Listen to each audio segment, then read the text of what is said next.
सकते हैं, ठीक है। किसी और के नाम को यूज करना, उसके नाम से बिजनेस चलाना, उसके गुडविल को खरीदना ही होता है। गुडविल को आप जनरेट कर सकते हैं। The method of valuation of goodwill, method of valuation of goodwill आपको पढ़ाया गया। The simple average profit method, average profit method पढ़ाए थे। The second unit call is weighted average profit method, weighted profit method पढ़ाए थे। इसके बाद super profit method and capitalization method, ये आपको पढ़ाया गया था, ठीक है। इस बुक के अंदर एक मेंशन नहीं किया गया एन्युटी मेथड, जो आप लोग को खाली फॉर्मूला दिया गया, क्लियर। क्योंकि आप लोग का वो 12 नेचर में नहीं है, पर आप लोगों को समझा दिया गया था in the sense of theory. अगर आपसे कभी पूछ दिया जाए तो वो भी एक मेथड होता है जो डिफरेंस करेगा आपके में और अदर बच्चों में। क्योंकि आप अदर बच्चे जो है वो बुक के अनुसार 4 टॉपिक लिख के आएंगे और आपके पास एक एन्युटी जो है सरप्लस रहेगा, उस कंडीशन में आपका नंबर ज्यादा गिरेगा अगर बाय मिस्टेक गुडविल का क्वेश्चन आता है। तो इसमें तो हमें लगता है सुधारने की जरूरत है, करना है नहीं है। नेक्स्ट टॉपिक में जाए।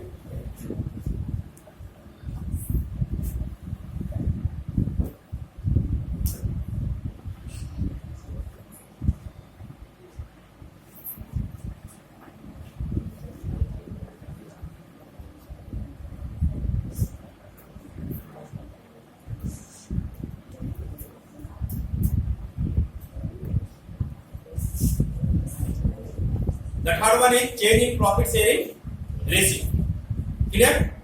तो change in profit sharing ratio क्या है? तो reconstitution of partnership इसको बोला जाता है। मतलब reconstitution का मतलब को बता सकते हैं? What is the meaning of reconstitution?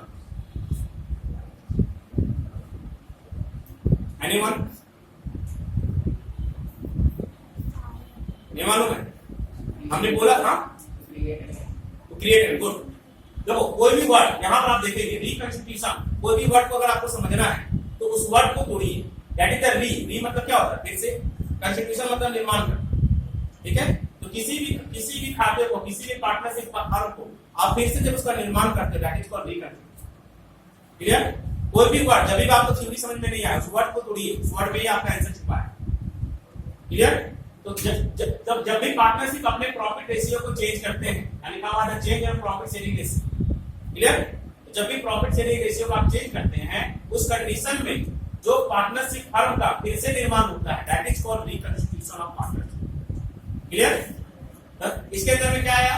The change in profit sharing ratio. अगर प्रॉफिट शेयरिंग रेशियो चेंज होता है तो प्रॉफिट शेयरिंग रेशियो चेंज होने का मतलब क्या हुआ? जब पार्टनर पहले कुछ प्रॉफिट बांटते थे अभी कुछ और प्रॉफिट बांट रहे हैं, that is called profit sharing ratio. इसके अंदर में क्या आएगा? द सैक्रिफाइस पार्टनर, कोई ऐसे पार्टनर होंगे जो अपना हिस्सा को छोड़ेंगे। द गेनिंग पार्टनर, कोई ऐसे पार्टनर होंगे जो अपने हिस्से को एक्स्ट्रा लेंगे। इससे क्या निकलेगा? सैक्रिफाइस और गेन होने के बाद new profit sharing ratio, profit में परिवर्तन आएगा। प्रॉफिट में परिवर्तन आने के बाद एक्यूमुलेटेड प्रॉफिट, एक्यूमुलेटेड प्रॉफिट मतलब होता है वैसा प्रॉफिट जो बिजनेस में पहले से मौजूद है उसका क्या होगा?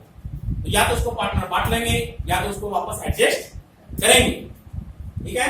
इसके बाद तुम्हारा नंबर आया रिजर्व का। What is the reserve? तो बिजनेस में जो पैसा भविष्य के लॉस के लिए जो संभाल के रखा गया है दैट इज कॉल्ड रिजर्व, ठीक है। तो रिजर्व के लिए जो पैसा बचा के रखा गया उसका क्या होगा? Revaluation of asset. रीवैल्यूएशन का मींस क्या होता है? What is the meaning of revaluation? I am telling what last थी क्या? वर्ड को तोड़िए जब समझ में नहीं आता है।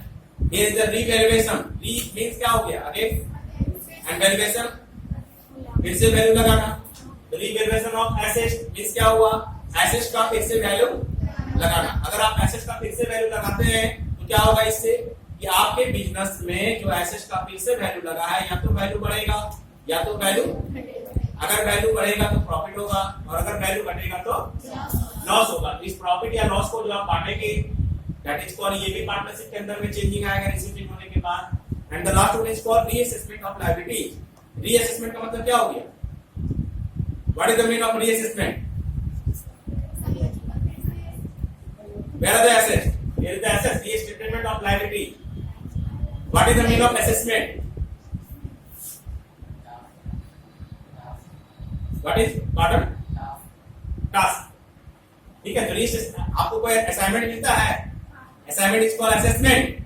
आप जब असाइनमेंट को फुलफिल कर देते हैं, आप उसको जब आपको जब दे देते हैं जिन्होंने आपको असाइनमेंट दिया है that is called assessment. Assignment से बना है असेसमेंट। असाइनमेंट मतलब आपको एक वर्क मिला जिसको आपने कंप्लीट करके जिसको डिपॉजिट किया, आप जब डिपॉजिट करते हैं that is called assessment, clear. यहाँ क्या हुआ, रीअसेसमेंट ऑफ लायबिलिटी, मतलब जो लायबिलिटी है उसको फिर से मूल्यांकन करके उसको फिर से कवर अप कीजिए। इसके अंदर में ये सारे टॉपिक आएंगे।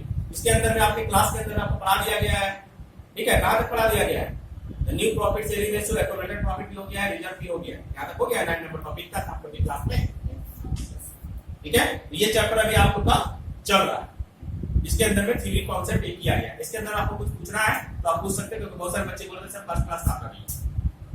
क्लोज करो।